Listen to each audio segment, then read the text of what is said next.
There are. Um, well, actually, less a question, more of a comment to you, Stephen. I think like the variational autoencoders are very powerful, and you can do a lot of things with them.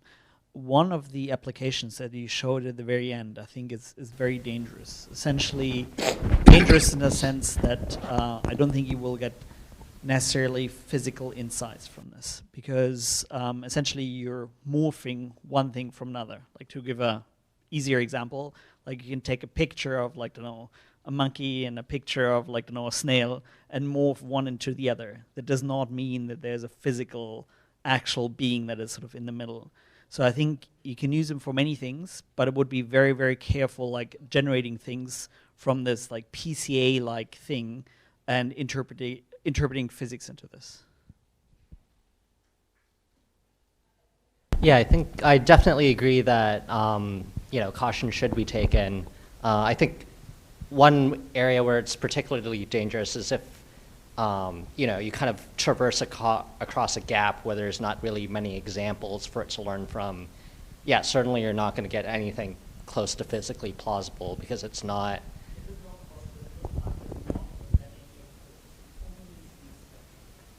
Right, but it can so I agree caution should be taken, but if there are intermediate examples that it can try to mimic that are sufficiently close in that space, this might be something useful to do. But I do agree, like, a lot of caution should be taken before taking these synthetic spectra too seriously.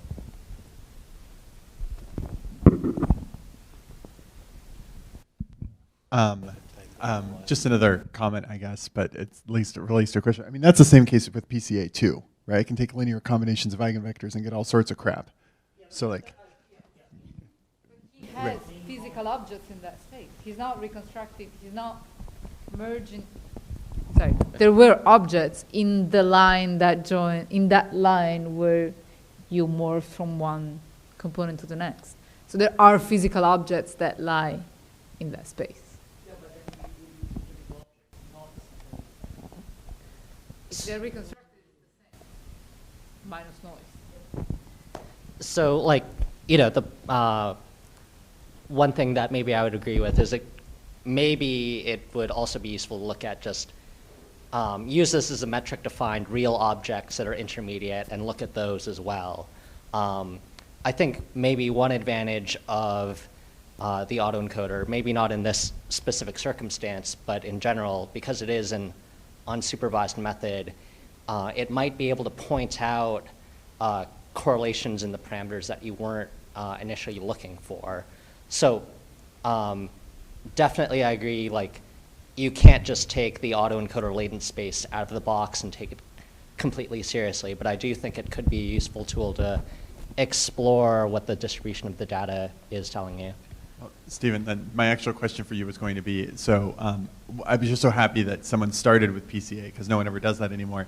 But it seemed like PCA actually did really well, except for that case of the kind of broader lines. Have you looked at, or have you thought about looking at kind of taking the residual error from reconstruction with PCA and then just trying to fit an autoencoder to that component?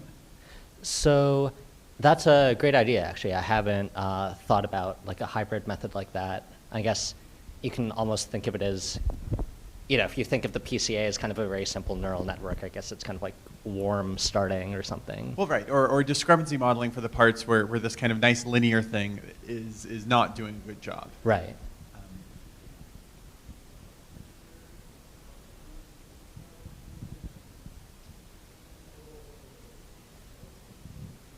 Sorry to keep picking on the autoencoder.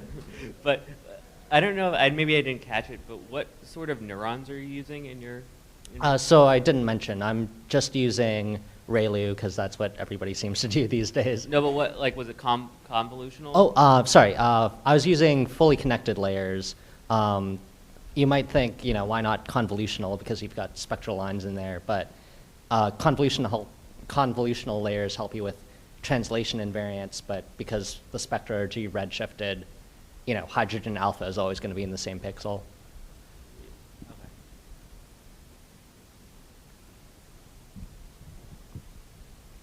Other questions? Okay, I'm going to ask a question, not on autoencoders.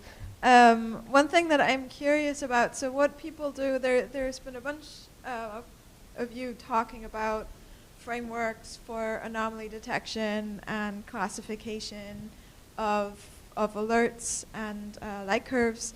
And so one thing that people do for physics models is they like test all their different models on like the same problem or the same data set. Is this something that you've been doing? Is that something that you're planning? What's missing if you wanted to do that? So, I mean, one of the reasons to do plastic was literally just to create exactly that data set for people who are doing time series classification. Plastic is really a follow-on challenge to a challenge that was run in 2009 called the Supernova Photometric Classification Challenge that only included supernovae. And that data set is still being used to this day, more than a decade later. So plastic is really the sort of next evolution of that and includes more classes. And for LSST, there's this thing called DC2, where we again have a set of simulated images and simulated catalogs from LSST that people can use for all sorts of studies just to benchmark things. Is there an actual, like, plastic is great, but it is simulated data. So how close is that to data from surveys like we have, like ZTF, for example? And what, like, would it be useful for the community to define a data set of real data from telescopes, the same way there's an MNIST data set or the Google image data set, the ImageNet data set or something? Yeah, so I could have a quick comment on this. At least for the time series classification work, the spectroscopic sample is really, really small, so it's actually very hard to come up with a really well-labeled training set from real data. And you would need it to be super dense to make it useful, right? To dense in time to actually make it useful. Sorry. You would need to be super dense in time to make it useful for people to test the power of the classifier on a particular survey that is sparse in a certain way compared to another one. And we just don't have a really dense, really complete data set of all transits in the universe. Well, my comment was the sort of looking at this from the machine learning like community perspective, which is that so many algorithms are tested on the same data sets. It's called like the Bakeoff, right? So you have all these algorithms and they're tested on the same data sets. And I think it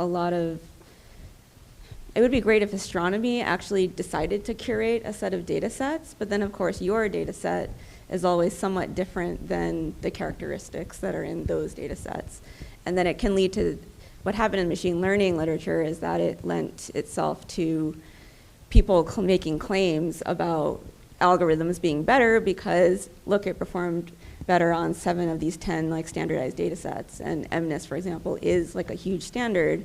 But then how do you go from a set of consumer electronics images or whatever's in it to your spectra or your astronomical images? So I think I'm just kind of giving that perspective, right? Is that doesn't necessarily solve the problem either. Sure.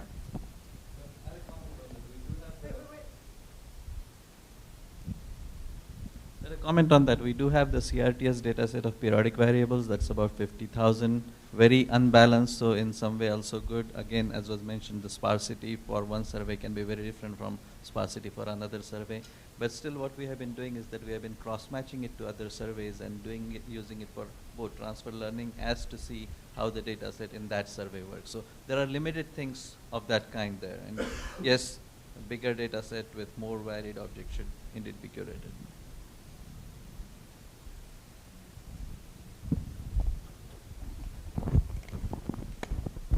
I think maybe I have another comment on this. I'm not sure how to phrase it, but not only we're not generally just trying to say it's a cat or a dog and that kind of problem, but also some of our classes are not really classes, right? There are things that we decide are separated, whereas there is a continuum. And I think this makes it harder to use a standardized training set.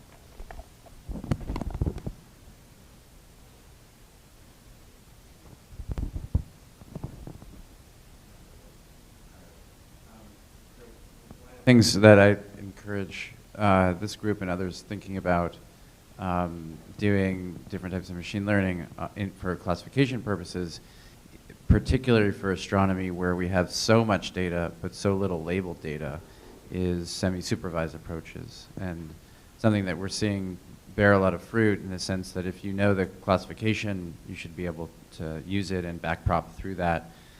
If you don't, just use it in the autoencoder sense. So what we've been finding is if you have essentially what all time series data is in astronomy right now, of very few labels but lots and lots of data, you can use the ones where you have no labels to help you do essentially feature creation.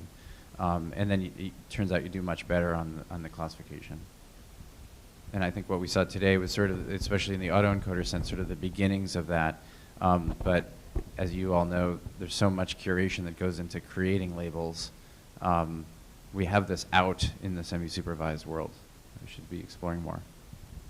So in response to that, there is actually an effort for tests in particular to use the Zooniverse platform to do semi-supervised learning. Zooniverse Zooites on looking at test data will have a little red button to mark not just where transits seem to happen in test data, but also simply to say this is just weird and doesn't look like a regular transit. And us sitting at MAST will get those alerts in real time and we'll be building a machine learning classifier to try to identify those.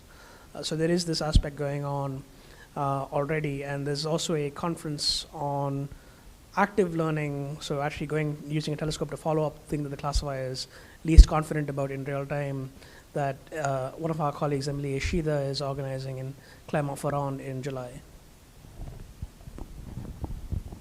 Great. Are there other questions from the audience?